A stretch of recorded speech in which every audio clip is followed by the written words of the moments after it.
You have to deliver results. You have to deliver results for you to succeed today in age.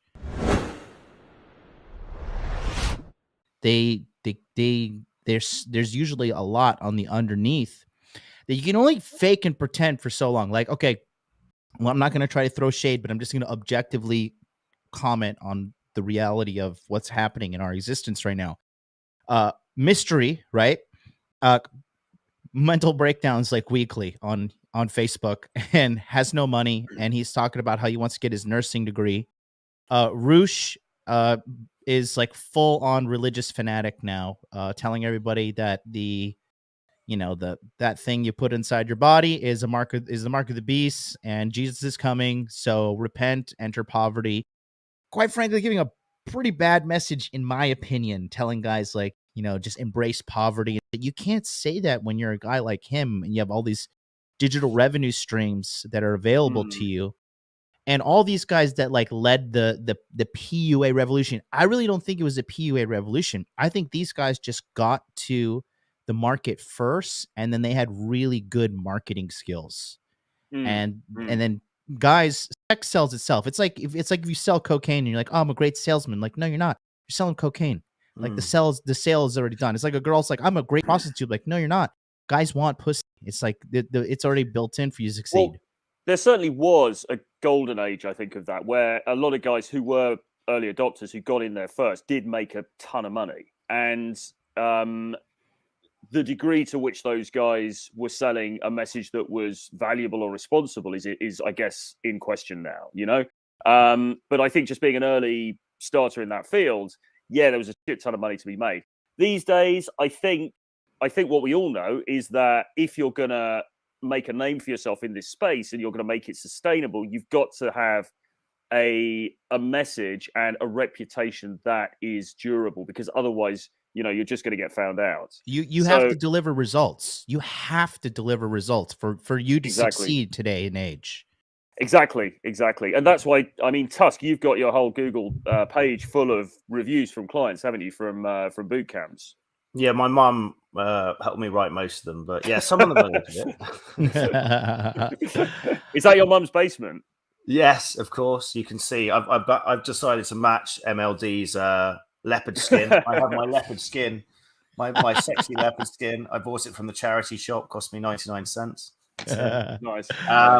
No, I agree. And actually, one of the he won't mind me talking about it because he's openly admitted it. But one of the big early adopters in the UK scene from after the game was a guy called Richard Laruna, who guys online will know as Gambler.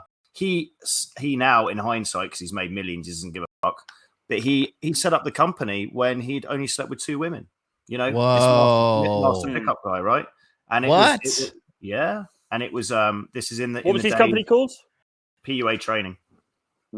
He actually went on. You must have seen. He went on Troy. He went on Piers Morgan's show and got destroyed. He basically said all British women are fat and ugly. But he saw that, yeah. Because he had a game called Super Seducer coming out the week after. And he knew, regardless of whether he got destroyed or not, it's going to be great publicity. So it was actually a very smart move. Genius. From his point of view. Yeah. I love it. Yeah. I would say this, right? And I think you guys here fall into the category as well, right? Typically after you sort out your pussy, usually the next thing you want to sort out is your money, right? And naturally, all three of us took our pussy getting skills, monetized them, and have built quite a strong following between the three of us. I would say pretty reputable. And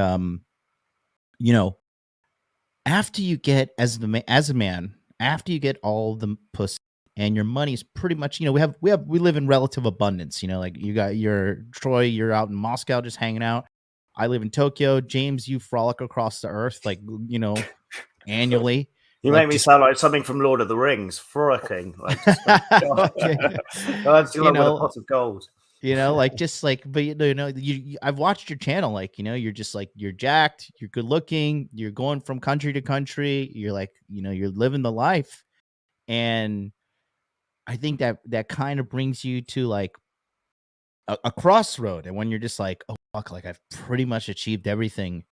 And then you kind of like, you could you could get a little dark in regards to like understanding the futile nature of everything because we're all going to die eventually, and it gets a little existential, right? It's funny because Mac makes fun of me, Mac the day gamer. He's like, how the fuck do you have an existential crisis in your apartment? Because I have like a pretty nice penthouse apartment. He's like, you just sit here in the mirror and you're like, oh, I'm gonna die one day. I was just like, you don't get it, but I think that's something guys need to aspire to, getting the money handled, getting the women handled, so then you can decide, what do I really want to do with my life to really fulfill yourself, right? I guess it's like the top of the self-actualization is returning to society, or like some sort of philanthropy is what I'm thinking, right? Yeah. I mean, it's funny because I think we've all had conversations about this. I know I've had conversations with John about this and with James separately, and I think we're all sort of, I don't know, it's interesting. It's something that is probably concerns all of us from time to time, which is this sense of, well, I'm doing this and I'm kind of living a life perhaps that I've always wanted to live, more or less. But then what? And it's that sense of, but am I really doing what I actually want to be doing? And there is this sense of the march of time and the fact that, we've all only really got a few useful decades on this planet, and are we using them in the most optimal way? And I think that's something that, that just going after girls the whole time, making sex your higher power, is obviously futile. But even when you sort of put that in its box and sort of put that to one side, then you've got to think, okay, what are the things that I actually really, really want to do while I'm on this planet? What is the dent that I want to make in the universe, as Rich would say? And that is a question I think we've all got to try and grapple with and answer. Yeah. And it's the Bukowski thing, isn't it? I did this live stream when I was absolutely half cut in a seedy hotel room in Mexico with a bottle of tequila and a pack of Marlboros. And it's that Bukowski thing of find what you love and let it kill you. And, in Vino Veritas, I was absolutely hammered. So the emotions coming out, but I was like, I got into this job because it's basically something that I was very passionate about. But as you get more into it, I've been involved in this industry for 10 years. As you say, John, you think, right, what else is there? Because you've kind of ticked that off, and you need to do that. And it's that concept, as well as the boss is always watching. I think deep down in our subconscious, if we really sit there with a pen and paper and no distractions, we know what the things in life that scare us, we know what we need to kind of do to cross that Rubicon. And we know on a personal level whether we're bullshitting ourselves. And it's a conversation that every man needs to have with themselves. But yeah, you have to get you have to bang a sufficient number of women to get that kind of handled. So that's not an obstacle that's kind of clouding your entire vision. Now, once that's out the fucking way, right, what else is there? Most men don't get the pussy side handled. So they never can then progress to this kind of period of, right, what's actually going to self-actualize me on a deeper level? Because we are going to die one day. And essentially all you've got to do in life is fill your time with shit that is meaningful to you, live your truth. But finding that truth is takes balls. It takes facing your fears. You have to experiment with different things. Most men aren't prepared to go through that because it's too personal. You're ripping open too much scar tissue there. But yes, whether you want to die living a lie, knowing you're living a lie, because no one else knows. It's up to you, right, at the end of the day. I would say that,